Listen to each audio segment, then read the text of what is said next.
Olá, gente, vamos para mais uma aula aqui de tópicos. Conteúdo mesmo é a última. Hoje, final da aula, passo o último trabalho, então está acabando esse semestre. Para mim parece que passou rápido, não sei para vocês, mas mesmo passando rápido, né? Fim de semestre, cansa. Então vamos lá, a aula de hoje é mais um texto que não vem da economia, vem da sociologia, e é também bastante interessante. Ele analisa de onde vieram os diretores e presidentes do Banco Central do Brasil. Eles querem analisar aí se eles trabalharam em locais em comum, estudaram em locais em comum, etc. Eles têm os motivos deles para fazer isso, são motivos muito bons, e tudo isso gira ao redor da ideia da defesa de ter um Banco Central independente e do questionamento de o que é uma independência do Banco Central e se ele de fato é independente mesmo, no caso, se é independente do sistema financeiro ou de algum outro setor econômico. Então, eu vou passar muito brevemente, eu tenho um monte de slide com um bocado de conteúdo, mas eu vou passar rápido nisso, porque eu só quero dar uma breve recapitulação do pensamento novo clássico, que serve de base para essa justificativa da credibilidade do Banco Central e da independência. Quem foi meu aluno em monetária viu esses slides que eu tirei de lá. E quem não foi meu aluno provavelmente estudou essas questões também, obviamente, com um enfoque que provavelmente foi diferente. Então, não vou me estender, vou passar bem rápido. Então, a ideia, uma delas, né, que surge inicialmente, vem no modelo de Lucas, do Robert Lucas, que ele introduz expectativas racionais e dele emerge a ideia de que uma política monetária, se tiver credibilidade e for anunciada previamente, tem como reduzir a inflação sem ter custos em termos de aumentar o desemprego.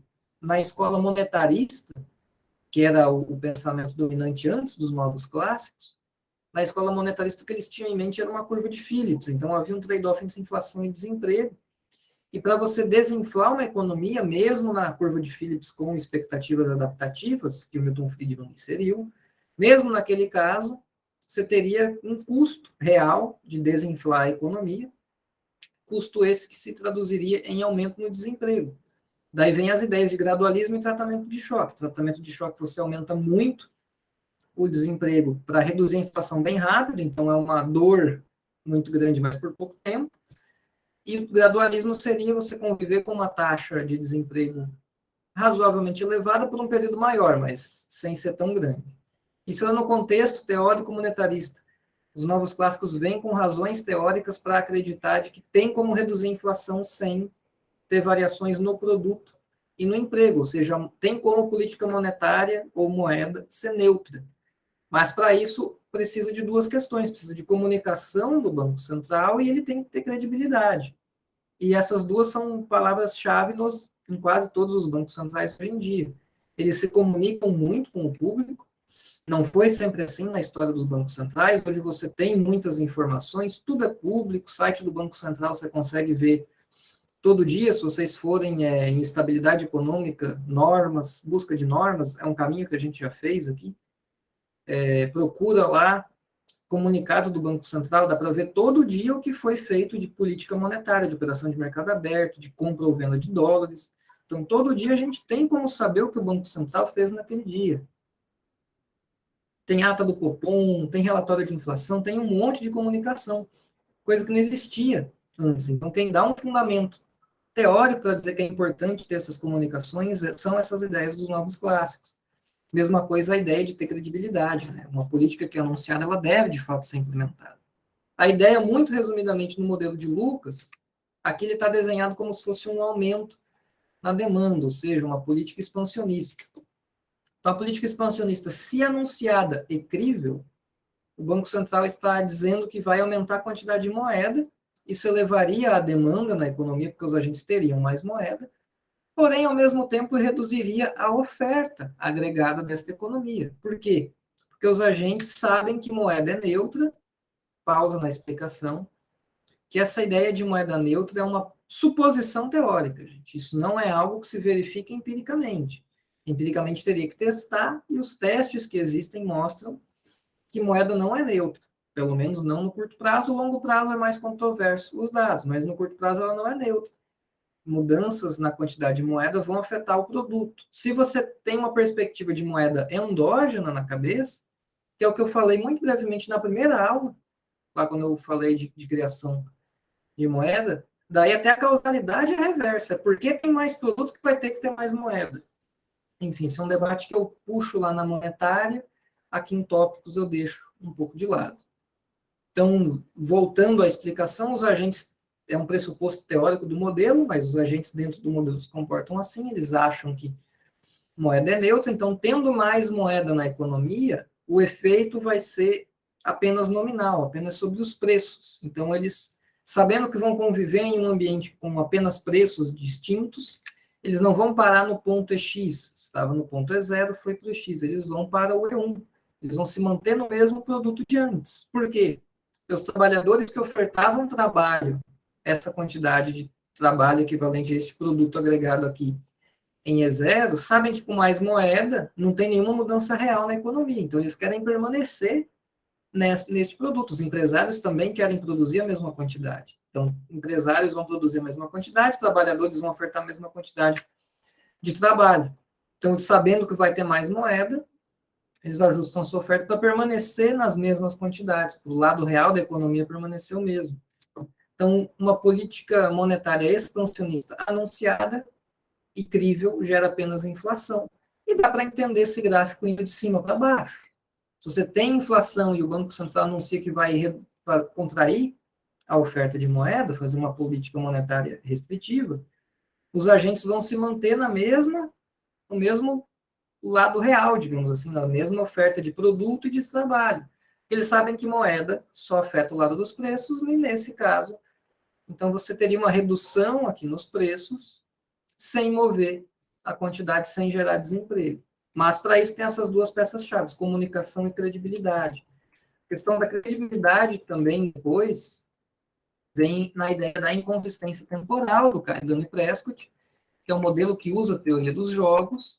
E eles dizem que o Banco Central, ao anunciar, se for um Banco Central que segue alguma regra de maximização, e no modelo eles colocam um Banco Central que quer maximizar a utilidade social, consumidores que querem maximizar a utilidade, empresas que querem maximizar o lucro, em um ambiente povoado por esse tipo de agentes, o Banco Central, ao fazer a sua otimização, a sua maximização da utilidade social, percebe que ele tem que mover a taxa de juros. Ele anuncia que vai mover a taxa de juros ou a quantidade de moeda dos agentes. Os agentes, por terem expectativas racionais, mudam o seu comportamento agora, no momento do anúncio, porque eles sabem que o Banco Central vai se mover naquela direção, porque o Banco Central diz que vai se mover naquela direção.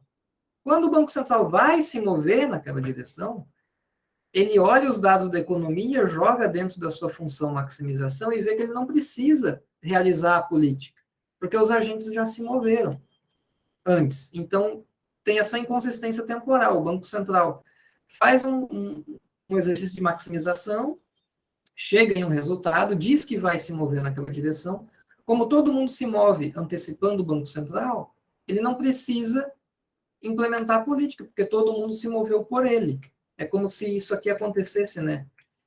Automaticamente, sem a política precisar acontecer. Eu digo que vou aumentar a quantidade de moeda, todo mundo espera que vai ter mais moeda na economia, e se move, reajusta contratos, salários, tudo sabendo que vai ter mais moeda e, portanto, um nível de preços maior. Daí, no fim das contas, como o nível de preços já se ajustou sozinho, eu, Banco Central, nem preciso fazer a política, porque a economia já se moveu só com o meu anúncio. A questão é que, ao fazer isso, se perde a credibilidade. E daí isso gera incentivos para que bancos centrais anunciem algo e acabem não fazendo e brinquem com as expectativas dos agentes. Tudo isso vai dar na ideia de independência do Banco Central. Tem que ter comunicação clara, tem que ter credibilidade, não pode estar bagunçando as expectativas dos agentes, e tem que ser neutro, e, no fim das contas, também junta com a ideia que é mais novo, keynesiana, de metas de inflação, e chegamos no modo como a política monetária é conduzida hoje, na maioria dos países, Brasil inclusive. E por isso que a independência do Banco Central, né, o fundamento teórico vem disso que eu falei voando aqui para vocês, muito resumidamente. Então, vem disso a ideia de independência do Banco Central. Ele precisa dessa credibilidade, dessa comunicação e tudo mais para conseguir alcançar seus objetivos. Falei que ia ser rápido nesses slides. Então, o artigo em si, eles se perguntam, pode um Banco Central ser de fato independente? Ou podemos considerar um banco independente, sem considerar a trajetória profissional de seus diretores e do seu presidente? Porque se todo mundo vem, por exemplo, de um único banco, de uns poucos bancos, esse banco está tendo um poder muito grande na indicação dos diretores do Banco Central.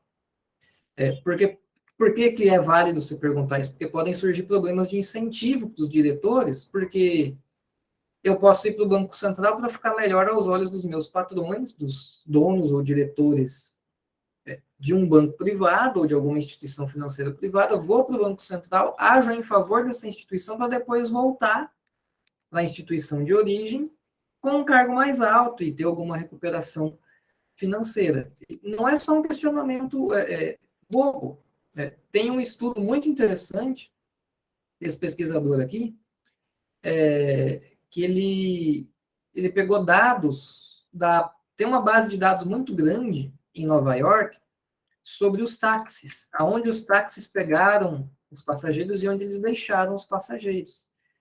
Isso aqui não é evidência de que tem vazamento de informação privilegiada do Copom deles, mas vai nesse sentido. O que ele encontrou?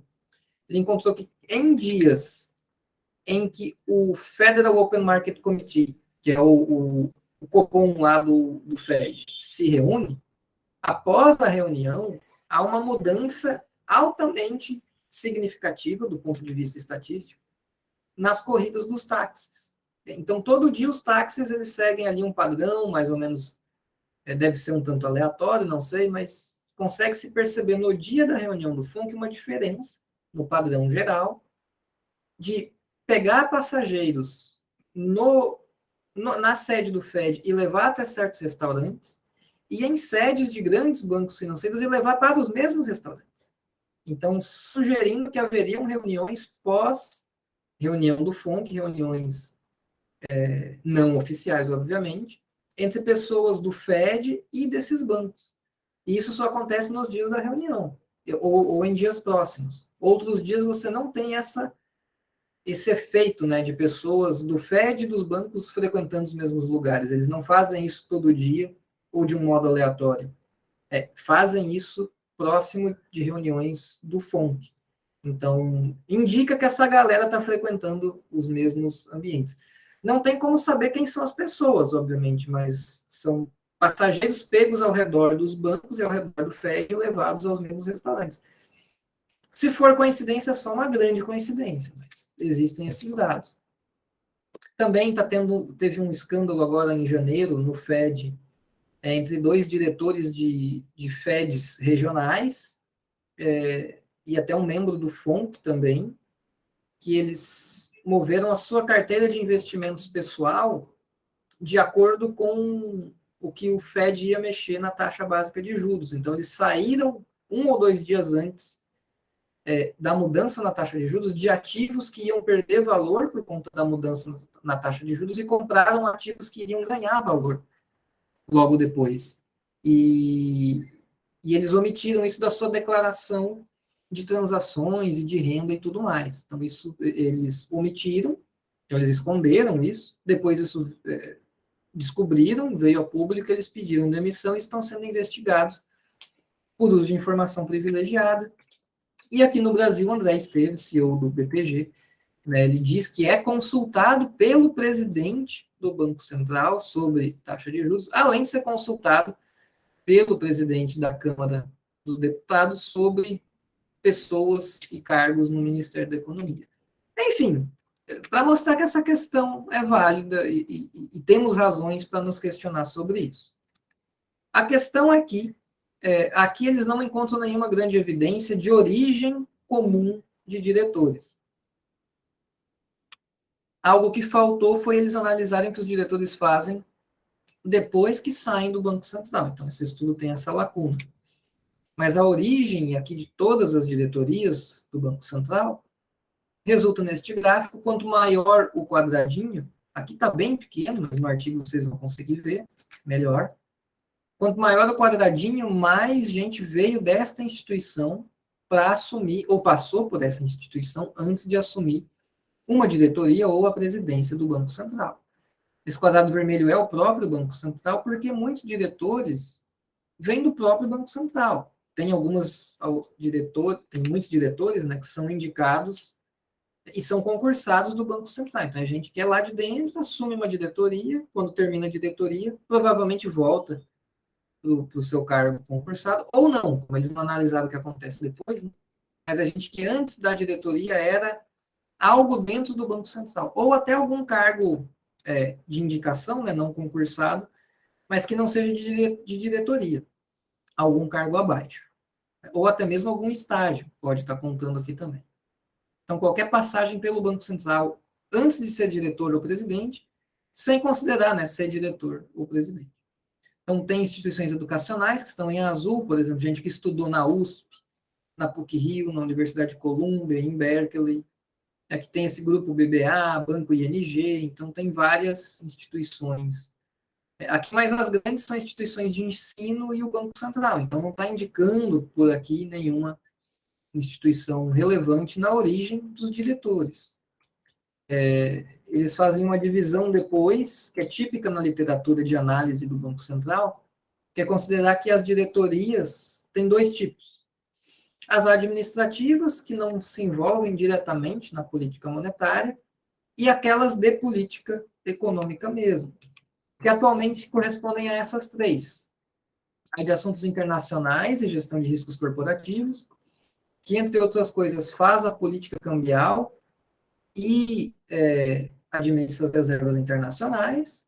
A diretoria de política econômica, que é toda a inteligência do Banco Central está aqui, então todos os modelos, as bases de dados, os estudos, a coordenação do primeiro dia de reunião do Copom, que é aquela apresentação de dados, é o diretor de política econômica que coordena. Os relatórios e comunicação está todo aqui dentro também. Ele tem, na reunião no segundo dia, sai dessa diretoria a proposta para a taxa Selic, e depois o resto do Copom que vai dizer o que acha ou não. Então, aqui é uma diretoria de estudos, de consulta, toda a inteligência do Banco Central é essa diretoria, e é isso que alimenta toda a decisão de política econômica. E a diretoria, né, de política monetária, que é quem, de fato, né, faz as operações de mercado aberto, administra o sistema Selic, o sistema de transferência de reservas e tudo mais. Então, pegando só a origem desses diretores, né, de pessoas que assumiram essas diretorias, fica assim. E, de novo, fica, né, muita gente que passou pelo próprio Banco Central, USP, PUC-Rio, daí um pouco maior fica aqui o Grupo Unibanco e o Grupo Pão de Açúcar e o Grupo BBA. Tem conexões aqui, por exemplo, se faltou falar, né? Essa conexão de USP com o Credit Suisse é alguém que passou, né, por essas duas instituições. É algum link entre alguém que caminhou por essas instituições. E o último gráfico, que eu acho que é o mais fácil de entender, é o mais interessante assim, de ver, é com os nomes de todos os diretores e presidentes. Então, por exemplo, aqui tem um monte de nome, e esses nomes apontam apenas para o Banco Central. Então, são pessoas que assumiram alguma diretoria do Banco Central em algum momento, e por onde eles passaram profissionalmente antes foi no Banco Central. Então, provavelmente, a gente concursada do Banco Central. Também tem um outro grupinho de nomes aqui que passaram pelo Banco do Brasil. Agora, por exemplo, vamos pegar aqui Pércio Arida. O Pércio Arida é esta bolinha aqui. Então, antes de assumir algo no Banco Central, ele passou pelo BNDES, ele passou pelo próprio Banco Central, então algo que ele fez sem ser diretor no Banco Central, pela PUC-Rio e pela USP. Então, são os locais onde o Pércio Arida passou antes de ir para o Banco Central. O Alexandre Tombini passou pela Casa Civil, pela UNB, pelo Ministério da Fazenda, pelo FMI e pelo Banco Central também. Algo que ele passou pelo Banco Central antes de ser diretor ou presidente, né? No caso, ele foi presidente. O Alexandre Schwartzman passou por USP, Pão de Açúcar, Berkeley, Grupo BBA, PUC São Paulo, Grupo Crédito Agricole, Então, tem como ver vários nomes. O Armínio Fraga está aqui em cima. Banco de Investimento Garantia, Sodos Fund Management, Banco Salomon Brothers, Columbia, o próprio Banco Central, FGV. Então, aqui dá para ver por onde passaram as pessoas, né? O Bank of Boston, quem passou pelo Bank of Boston antes foi esse Tony Volpon, que eu sinceramente nunca ouvi falar, e o Henrique Meirelles. Por onde passou Meirelles antes do banco de entrar no Banco Central? Pelo Bank of Boston, pelo Fleet Boston Financial.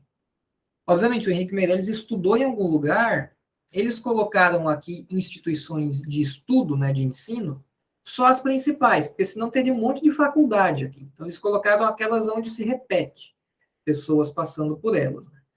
Então, USP, Berkeley, PUC-Rio, PUC-São Paulo, FGV, são as principais onde muita gente estudou nelas antes de ir para o mercado, né? Ou enquanto, enfim, estava no mercado de trabalho. Então, todos esses gráficos pegam locais onde trabalhou e onde estudou antes de ir para o Banco Central, só que como estudo acaba tendo, né, um monte de lugar que só teria uma pessoa ou duas que passou, daí na área de ensino eles enxugaram os gráficos para não ficar muito poluído. Trabalho da já eles colocaram tudo.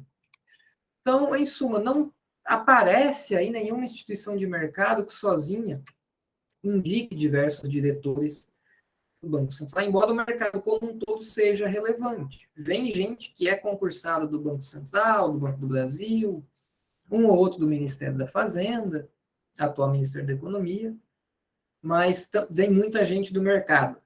Então, o mercado como um todo tem um peso, mas não uma instituição em si.